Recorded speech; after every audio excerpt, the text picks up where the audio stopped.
Day one of no contact feels like heartbreak. It feels like you're literally dying. It feels like death. Day 14 feels like withdrawal. And it feels just as bad, I'm not going to lie, but it starts to get better. Day 30, it feels like meeting a version of you forgot existed. So let's get into identity changes that you get during no contact.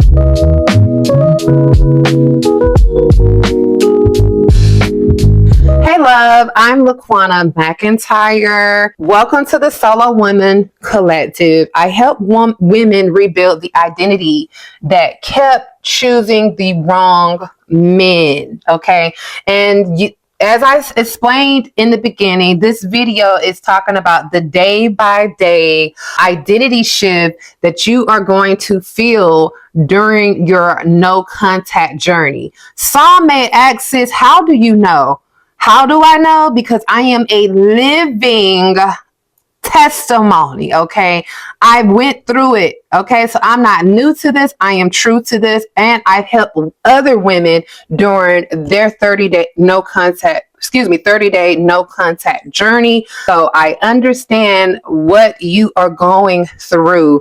Not to mention, y'all, I'm not releasing this to the public yet, but I've literally documented my entire 30-day journey when I once upon a time had to go no contact. And when I tell you it was messy, but I do understand what it feels like day by day due to me documenting my journey. So let's get into it. Oh, and by the way, this is going to be different for everybody, okay? Some people, it may take a little bit longer to detach. 30 days may not be enough, but 30 days is solid enough.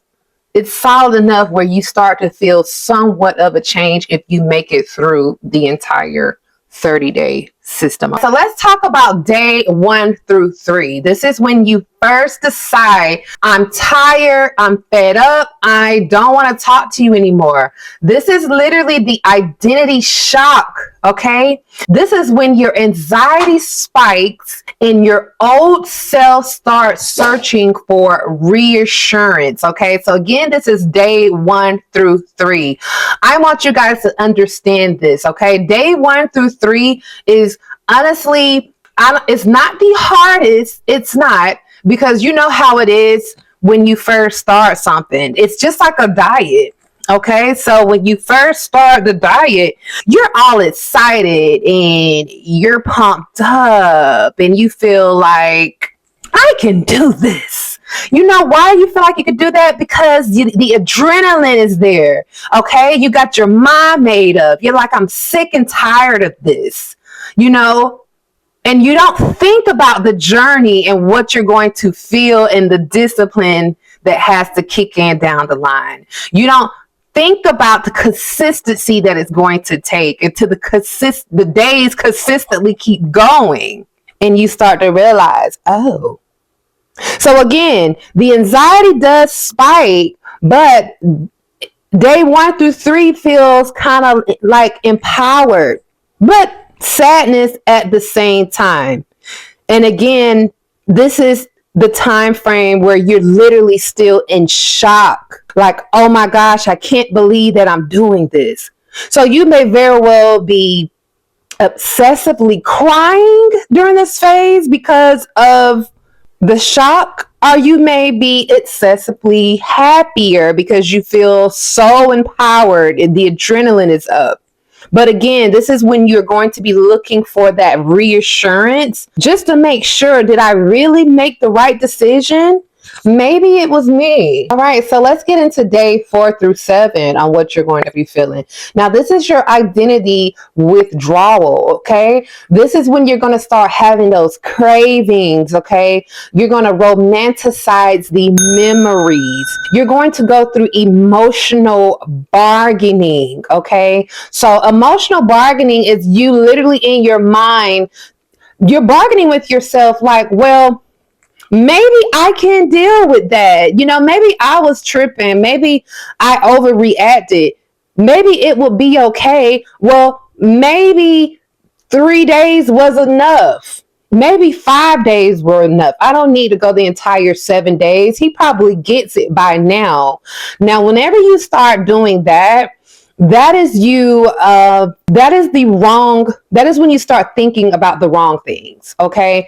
The whole point of going through this identity shift, aka your 30-day no contact, is so that you can get back to you. Okay, sister, this is to get back to you, sis. This has nothing to do with getting back with him. So I don't want you to think about what you could have done better to make that work. Because if this was worth keeping, you would have never had to do the 30-day no contact. You wouldn't have had a question in your mind about having to detach from this individual. So understand that day 4 through 7, it is normal to feel those feelings, but that does not mean that you're needing to go back to that person and make it right. Day 8 through 14. So this is when your identity ruptures. So reality does start to hit. Grief literally replaces fantasy. You feel empty inside, but you feel clear. So let's be clear. Day 8 through 14 is not saying that you're supposed to feel better by now, okay? I want you to understand this, because some people get to the 2-week mark and literally feel like it's not working. They feel like, why am I not feeling any better? Sometimes it feels even worse than, well, it's going to feel worse, okay? It's going to feel worse than week 1. And the reason why, again, is because at this point, the fantasy no longer lives. The adrenaline has now come down. The initial shock has now come down. Now you're really feeling the grief. You're literally realizing, wow, it is almost 2 weeks and I have not spoken to this person. Your routine now is literally different. And you're noticing it now. You're like, wow, this is really real. It's kind of like, again, I hate, to use this as a frame of reference, but someone dying. Because you go from, talking to someone every single day, whether they pissed you off or not, this is just what you were used to now not hearing this person's voice at all. So of course, in this particular moment, it's not going to feel better. You have to go through the grieving process. But this is the time to truly do the work on your identity. This is not the time to just sit and cry. Grieve, but again, this is the time where you're really needing to pull yourself up by the bootstrap. Literally do the work to try to get yourself out of that slump. Day 15 through 21, this is your identity recalibration. So now your nervous system is starting to stabilize. Your self-trust is starting to return. Now, again, this is not to say that this is going to be easy breezy, but at this point, we're almost 3 weeks in. You should start feeling a lot more proud of yourself. Like, wow, I have went 3 weeks without talking to this person and putting myself first. Day 15 through 21 is when you should start feeling stronger. You're still going to have that sadness, but you're going to start feeling stronger. And you're going to want to push through. You're going to want to push through because the 30-day mark is right ahead. It's right ahead. Let's talk about the final week, because a lot of people actually end up breaking no contact, believe it or not. So this is your identity rebirth. You should have less obsession, more grounded decisions, and your emotional independence begins. However, if you've done the work like you were supposed to in reframing your identity, this is how you're supposed to feel. But if you did not, and you simply use the system as a get back revenge, I want to not talk to you so I can earn your love back, this simply just won't work. you are more than likely to break no contact.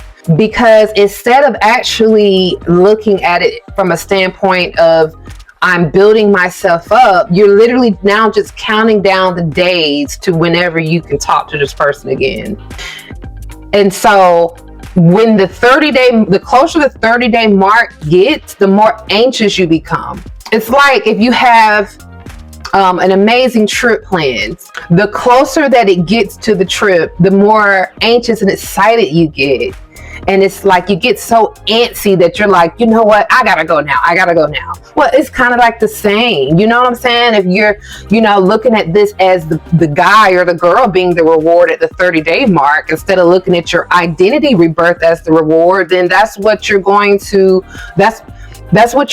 chase, so please, again, during these 30 days, I can't put more emphasis on it.